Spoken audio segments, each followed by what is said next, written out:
Сәлем достар, менің каналыма қош келдіңіздер. Бүгін мен сіздермен оңай жасалатын творожный пирогтың рецептімен бөліскім келеді.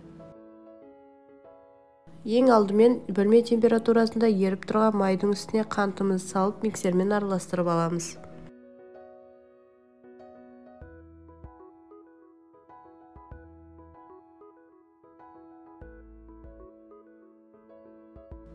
Енді бір жұмыртқаны салып тағы да араластырамыз. Барлығын араластырып алғаннан кейін електен өткізілген ұнымыздың үстіне разрыхителімізді салып, осылай қасықпен араластырып қоямыз. Ұнымызды осылай екі бөліп саламыз. Кішкене салып, аздап миксермен араластырамыз, одан кейін екінші бөлігін салып тағы да араластырып аламыз.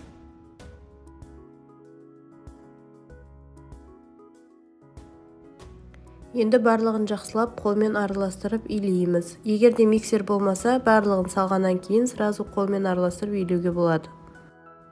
Дайын болған қамырды 15 минутқа тоңазытқышқа салып қоямыз.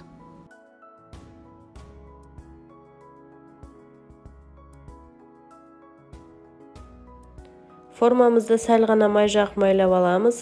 Қамырымызды салып, шет-шетін шығарып, осылай қолмен басып, формаға келтіріп дайындаймыз.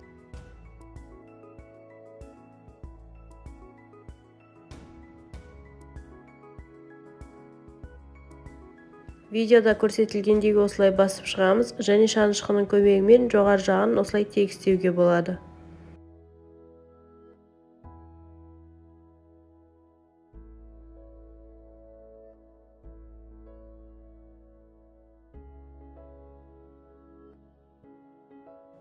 Видеода көрсетілгендей асықпай басып тегістеп шығамыз. Енді салмасын дайындаймыз. Творогтың суы шықпас үшін бір ас қасық крахмал қосамыз. 2 жұмыртқа саламыз, қант және 1 қасық ұн салып, барлығын блендермен өткіземіз, езіп шығамыз.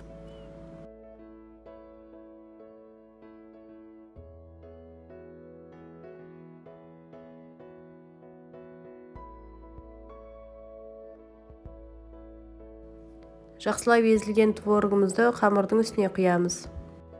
Қызып тұрған пеште 180 градуста 40 минут пісіреміз. Пирогымыз піскеннен кейін, әбден суығаннан кейін бірақ шешу керек формадан. Міндетті түрде жасап көріңіздер, сіздерге ұнайтынына сенемін.